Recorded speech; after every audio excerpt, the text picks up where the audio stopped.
पिछले कुछ दिनों से देख रहा हूँ मीडिया में बार बार एक ही खबर आ रही है कि इंडिया में थर्ड वेव आने वाला है और ये थर्ड वेव बच्चों को परेशान कर सकता है। एज ए डॉक्टर मुझे तो इसके पीछे का कोई साइंस समझ में नहीं आ रहा है। मैंने काफ़ी रिसर्च पढ़ने की कोशिश की कि एग्जैक्टली इसके पीछे साइंस है क्या, और मुझे कहीं साइंस दिखा नहीं। ये मेडिकल साइंस है, कोई ज्योतिष विद्या नहीं है कि आप भविष्यवाणी कर रहे हो। पिछले साल सिंगापुर की एक यूनिवर्सिटी थी जिसने बहुत बड़ा रिसर्च करके एक पेपर बाहर निकाला था जिसमें बताया था कि इंडिया में मई एंड तक कोविड चला जाएगा। आज 2021 हो गया, कोविड भी यहाँ है।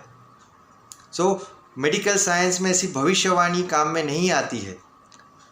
मुझे समझ में नहीं आ रहा है कि ये मीडिया वाले कौन से बेस पे लोगों को डरा रहे हैं कि इंडिया में जो थर्ड वेव आएगा वो सिर्फ बच्चों को ज़्यादा परेशान करेगा। इससे जो पेरेंट्स के ऊपर असर हो रहा है वो काफ़ी ख़तरनाक हो सकता है। इंडिया में जून जुलाई अगस्त में बारिश का मौसम होगा तो पेरेंट्स डरे हुए हैं क्योंकि बच्चों में फीवर इन महीनों में ज़्यादा होने ही वाले हैं। हम जानते हैं कि इवन कोविड के पहले इन महीनों में जून जुलाई अगस्त में बच्चों के बुखार काफ़ी कॉमन है। Dengue, malaria, typhoid, jaundice, viral fever ये बारिश के मौसम में होने ही वाले हैं। लेकिन अगर आप बच्चों के माँ बाप में कोविड का डर डाल दोगे तो कितना पैनिक हो सकता है उसका आपको अंदाज़ा नहीं है। अब से ही हम जैसे डॉक्टर्स को पेरेंट्स पूछ रहे हैं कि सर क्या करें, हम गांव चले जाए, हम क्या करें, हम अगले 3-4 महीने कुछ बच्चे को बाहर नहीं निकालेंगे। ये सब पैनिक की वजह से लोग बच्चों पे सब रिस्ट्रिक्शन आ जाएंगे।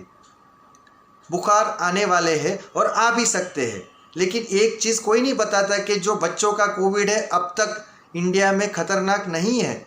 इनफैक्ट इंडिया में अब तक जितना भी डेटा अवेलेबल है जो बच्चों के कोविड के बारे में, उसमें इतना क्लियर हो चुका है कि पूरे इंडिया के चाइल्ड स्पेशलिस्ट यही बोल रहे हैं कि 90 to 95% केसेस में बच्चों का कोविड माइल्ड हो रहा है, ज़्यादा हॉस्पिटल की भी ज़रूरत नहीं पड़ रही है। तो ये डरावना माहौल बना के मुझे नहीं समझ में आ रहा कि लोगों को क्या मिल रहा है।